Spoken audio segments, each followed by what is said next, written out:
BS. She may well be one of the unwitting Americans, Trump supporters who helped the Russian internet trolls infiltrate U.S. communities by spreading Russian-made messages without knowing it. But Florin Goldfarb, who still runs the Team Trump Broward Facebook page, thinks that's all BS, right down to the timing of when Robert Mueller decided to release his indictments.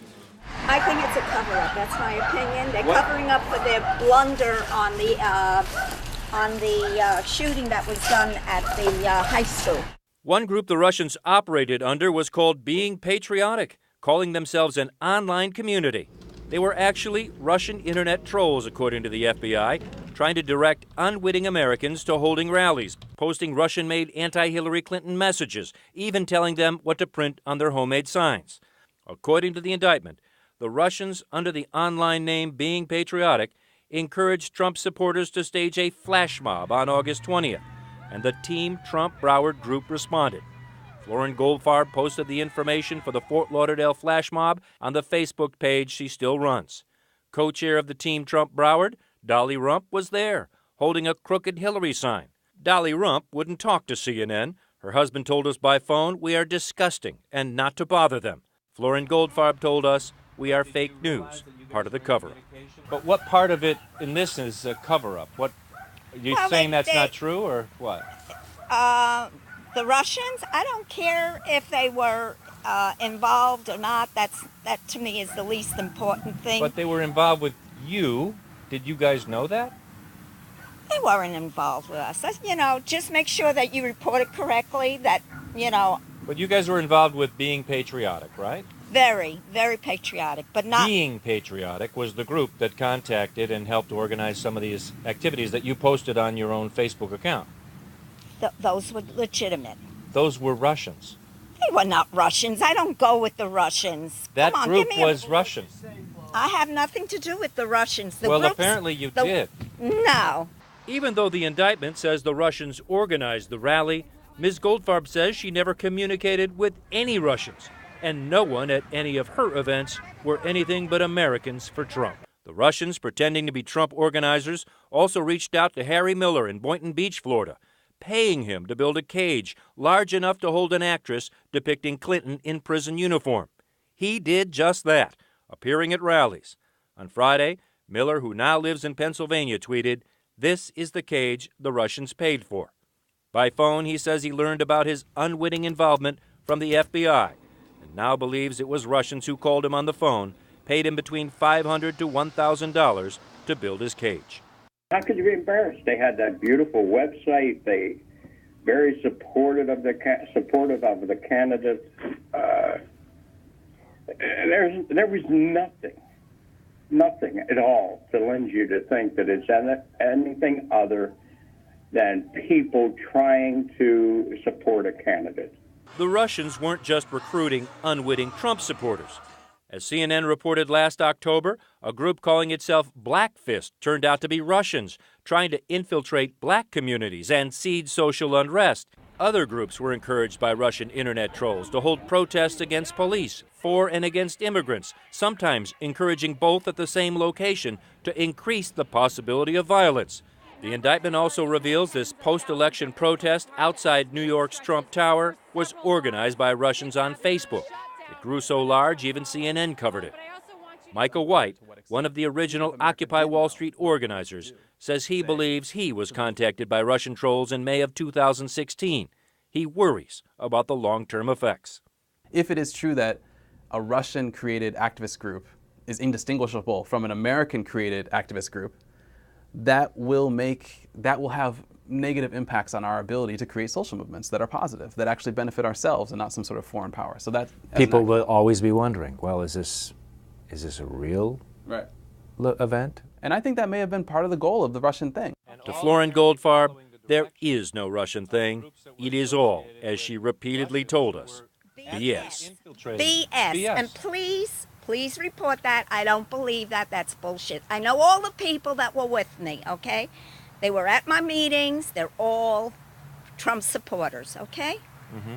But did you realize that you guys were in communication electronically with Russians? Not me. I don't know. You were posting stuff on the Facebook. Hillary Clinton was, And so was all her bandits. Some of the stuff that you were in charge of the Facebook account, right? You were posting and reposting almost word for word the information that was coming out of this Internet Research Agency in St. Petersburg. No. You don't believe that? Nope. It's bullshit. Thank you.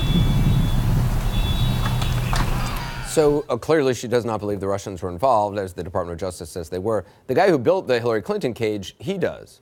Absolutely. He spent 5 to 6 hours with the FBI, he told us. He's convinced it was Russians now that he was talking to on the phone, not Trump people. He actually told me, though, the accent sounded Muslim to him, whatever that is. That's what he said. And he applauded what he believed at first were these first-generation immigrants supporting Trump. He was fooled, Anderson, no doubt about it. And he still supports the president, obviously. He does, but not as enthusiastic as you might assume. He tempered his comments on the phone, saying he likes how Trump has restructured the economy. He struggled to support some of the hostile comments the president keeps making, but explained to me that, he says, is how blue-collar America talks, and Anderson, you and I don't understand that. That's what he was saying. All right, Drew, thanks very much. With me now, retired CIA Chief of Russia Operations and CNN National Security Analyst Steve Hall. Steve, I mean, these 13 Russian individuals may have been named in the Department of Justice's indictment, but we know it's Russian interference doesn't end with them. I mean, there's Russian bots still pushing divisive hashtags, apparently accounts on social media even now. Yeah, Anderson, I mean, it's as it always has been, a multi-pronged attack. And now that we're learning more, thanks to the work that's being done by DOJ and Mueller's team and others, we're seeing exactly how deep this goes. 13 people actually dispatched to come to the United States. This is not a virtual thing that's done online. I mean, for context, imagine that this is pre-World War II. And the president of the United States finds out that a bunch of Germans came to, the United States to try to find out information about what was going on here, our infrastructure, how to make us fight with each other. I mean, would FDR have said, well, what was my predecessor doing about this? A lot of people say active wars is too strong and it's too hyperbolic. I'm not sure that it is. This is foreign agents dispatched to this country to try to enact, I think, an act of at least hostility, if not war, weaken our democracy. And that's really serious stuff that needs to be done. More needs to be done, and I'm not sure a whole lot is being done. And so I fully anticipate that, in the future, the elections later this year, we're going to see more of it. That's obviously been the criticism of President Trump, that he is not sort of spearheading the efforts. The FBI says they're doing stuff, but they have not been directed by the president specifically. The reporting is that there's been no cabinet-level meeting about this. Some Trump supporters have said, well, look, that doesn't matter as long as Mike Pompeo, the CIA, is focusing on this and the FBI is focusing on this. Do you believe that, while individual efforts from the CIA or the FBI, that there does need to be coordination from the top, from the president? Sure. I mean, if for no other reason than symbolically to the men and women who are working at CIA, FBI, NSA, Homeland Security, they need to know that there is not, any wishy-washiness at the top. Look, folks at CIA are going to continue to collect and analyze the intelligence that is obtained with regard to Russia. The FBI, in both its law enforcement role as well as its intelligence role, will continue to do their thing because these people are professionals. But you have to have, again, basic leadership. This comes close to being a time of war. I mean, we know that a hostile nation is now engaging in asymmetric warfare by using their own phraseology. These are things they know they can't go against us conventionally. NATO is too strong. Nobody wants to get into a nuclear war. This is Russia's new version of a war against the United States and Western democracies writ large. And to have the leader of the free world, President Trump, sort of sit back and take it all personally because, oh my God, we don't want to talk about something that might imply that I wasn't legitimately elected. I can't risk that. I can risk the rest of the country, but I can't risk that. It's outrageous. It is amazing how personally he takes it. I mean, he portrays himself as a leader of strength, but it is a sign of weakness that frankly can be exploited by others, that he can't separate himself from, what should be done for the country. He can't separate it as being somehow criticism of himself and delegitimizing his election, which no one seems to be saying it is. Look, in my assessment, Anderson, this president is an opportunist. He doesn't care about the Republican Party. He doesn't really care about the Democratic Party. And I don't think he really cares about Putin or the Russians. I mean, it's all, what is it, what's in it for me? How can I keep the questions going away from the legitimacy of my election? And, if we have to sacrifice national security, so be it.